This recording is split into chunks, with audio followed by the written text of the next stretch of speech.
2022 a été une année choc au niveau des changements climatiques. Est-ce Oui. que vous, assureur, vous Oui. êtes en train d'adapter tous vos contrats Alors, là-dessus? ça fait plusieurs années qu'on observe cette charge qui augmente, intensité des événements et une surfréquence des événements. Mais souvenons-nous ce qui s'est passé en 2022, des phénomènes de grêle que nous n'avions jamais connus dans leur intensité, avec des parcours de grêle totalement nouveaux et des sécheresses que vous avez dont chacun se souvient. 10 milliards d'euros au final.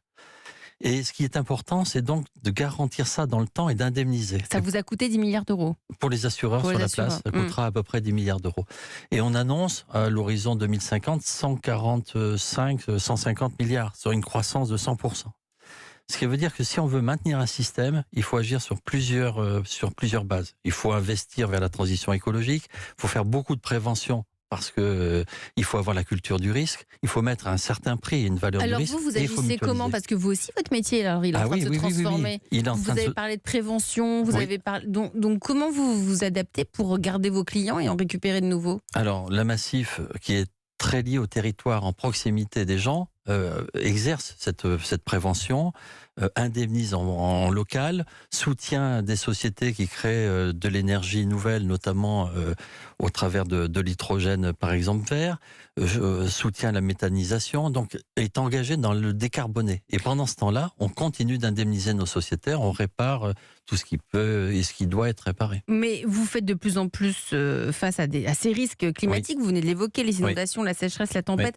Qu'est-ce que ça pèse aujourd'hui dans les primes d'assurance? Est-ce que le système de catastrophe naturelle permet de limiter les coûts? Alors le système catastrophe naturelle est un système totalement français, assez unique et qui est assis sur une mutualisation des risques. Tout le monde participe à la couverture des catastrophes naturelles. Ça coûte à peu près 20 € par foyer en France.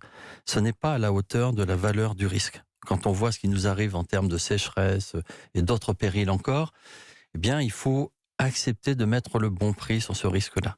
Vous n'imaginez pas que pour 20 € durablement dans la conjoncture, on pourra soutenir ce régime. Or, il n'y a qu'en France, véritablement, qu'on indemnise les sociétaires, les assurés sur un régime de sécheresse. En Europe, ça ne s'assure pas.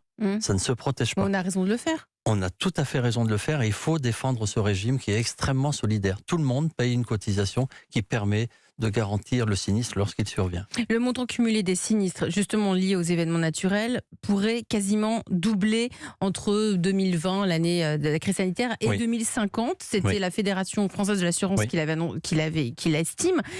Ça veut dire que ça va augmenter le prix des assureurs. Comment vous vous projetez sur ce point, Jean-Philippe Degneton? Immanquablement. C'est-à-dire que, comme je le disais, 20 €, 2 paquets de cigarettes pour se couvrir de ce risque-là, ce n'est pas raisonnable. Ce n'est pas raisonnable. Donc vous dites qu'il faut augmenter. Il faudra augmenter dans le temps la cotisation pour garantir le régime des catastrophes naturelles, qui est un très bon régime et qui assure la plupart des Français. Pour vous? Bien, aujourd'hui, la prime est de 12% et elle est projetée aux horizons de 18%, ce qui est une évolution raisonnable en fait par rapport à la situation présente.